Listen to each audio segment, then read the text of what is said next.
Cool. Good morning, everyone. Welcome to this episode of our series on preparing for fundraising. Today, we will be discussing on how to determine if a startup is ready to seek funding. We have our expert guest, Ashim here, who will be providing us valuable insights on this particular topic. Welcome, Ashim. How are you doing today? Hey, thanks for having me. Doing well, thank you. Amazing. So let's just dive into the conversation that we are planning to have.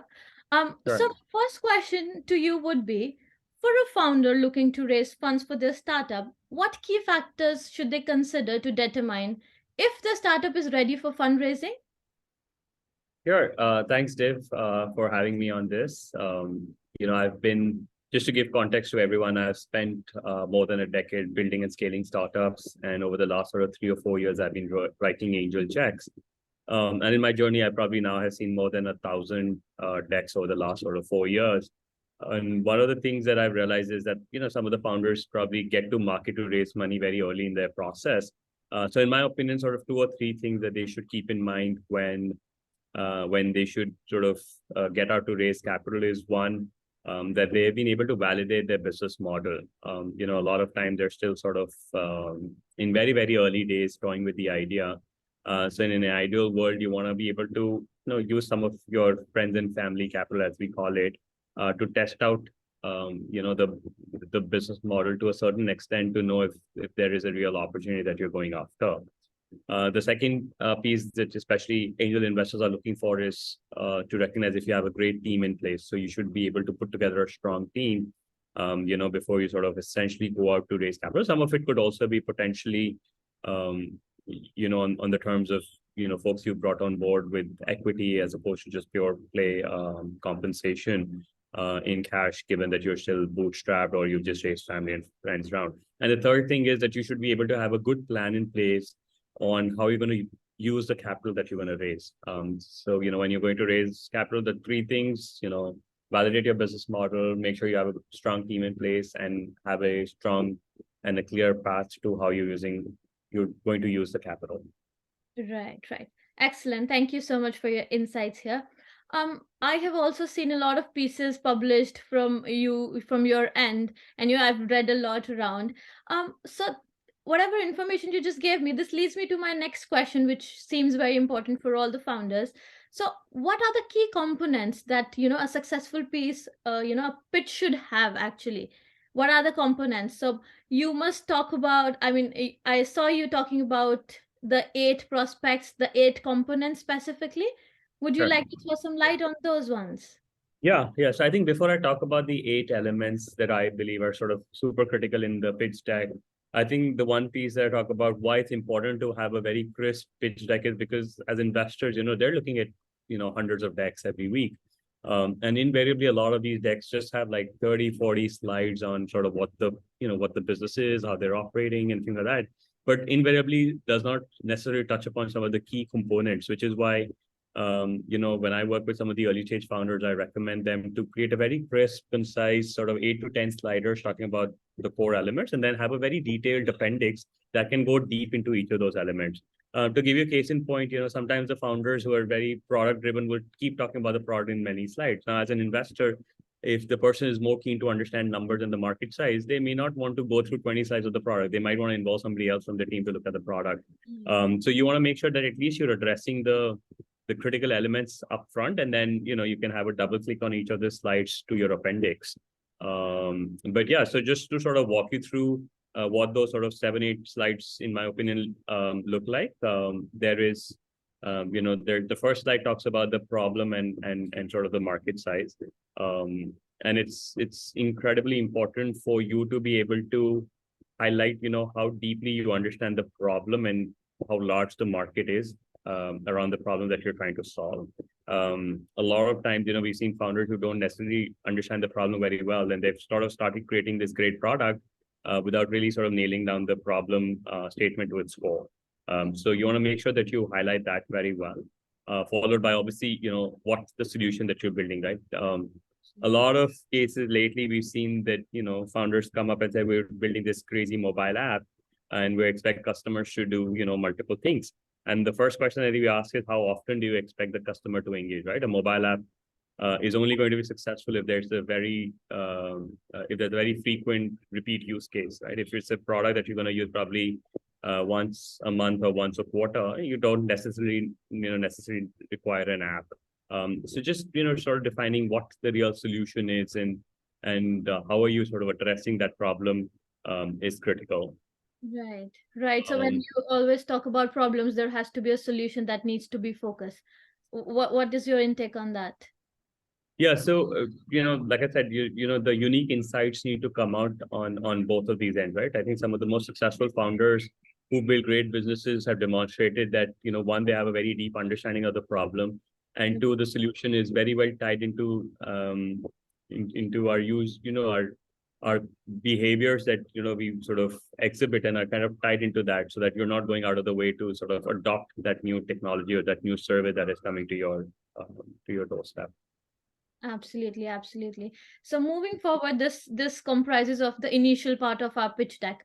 Uh, Moving towards the end of like financial projections, what are the competitions around? Do you think this should also be included in, those 8 slides Yeah, that? absolutely. Yeah, absolutely. So sort of go deeper into it, right? So, from sort of slide 1 and 2 of problem solution, I think the next couple of slides should talk a little bit more about the business model. What has your traction been and what is your go-to market? A lot of people, again, will share decks without highlighting some of this. And I think it's incredibly important for you to be able to demonstrate sort of what is your business model, who is going to be paying for your service. Is this a B2B or a B2B2C or a B2G, which is the government involved?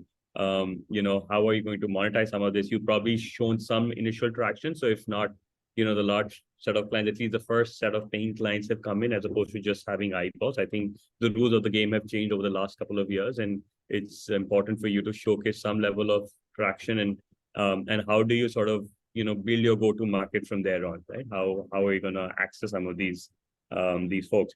And these two sort of then tie in very closely with sort of what your financial projections are going to look like, right? Because you should, after having done some of these experiments, as we call it, at early stages, given that you have very limited capital, you should be able to draw some level of meaningful projections. And they don't necessarily have to be very lofty projections, because everyone understands that businesses take time to build, and you're in it for the long haul.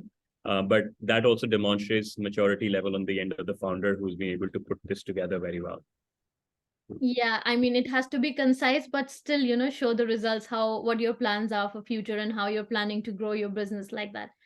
Make perfect sense. Really, I mean, amazing. Would you also suggest to, express a little more insights about the team which is involved in, pitching the startup and, who's working to build Yeah. the base idea?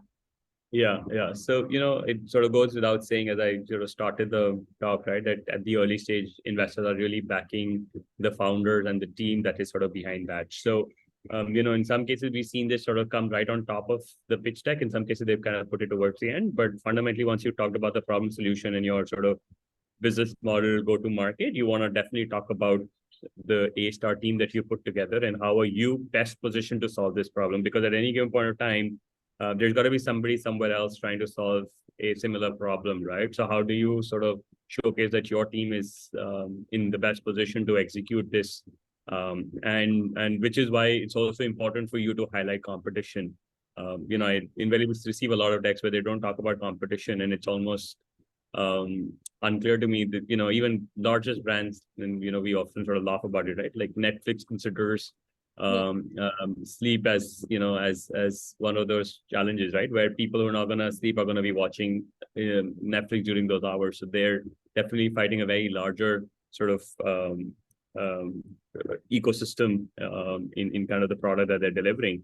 So you want to be able to showcase what the competition is and how is your team sort of well positioned to address the problem statement in hand. Right. And obviously, you sort of wrap up this with sort of very clearly defining what is the ask for your fundraise, right? How much are you looking to raise money? What is your cap table structure look like? What will these funds be utilized for? And I think that clarity needs to come out at a very early stage.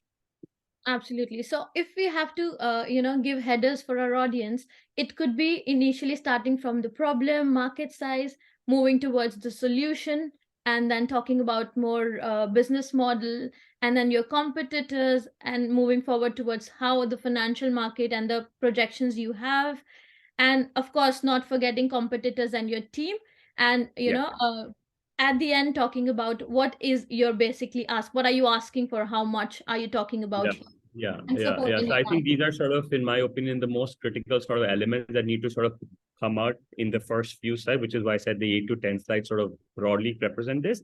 And now within each of these, you can double click and have multiple slides in the appendix, right? So if you're talking about the product and the business model and the solution, now you can go deeper into the product and talk about how your technology is better than, the other incumbents in the market, or how your, how your go-to market will eventually pan out as you start deploying capital across multiple channels, whether it's digital, whether it's offline, who are the partners you're working with. All of those things will eventually come out, right? But that's relevant only once you've, piqued the interest of the investor at the early stage.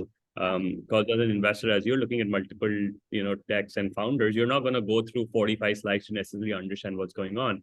You want to get a quick snapshot, understand broad numbers, skim through that, and then if some of this excites your palate, you will then want to double click on some of the appendix, and then most likely you'll want to jump on a follow-up call with the founders.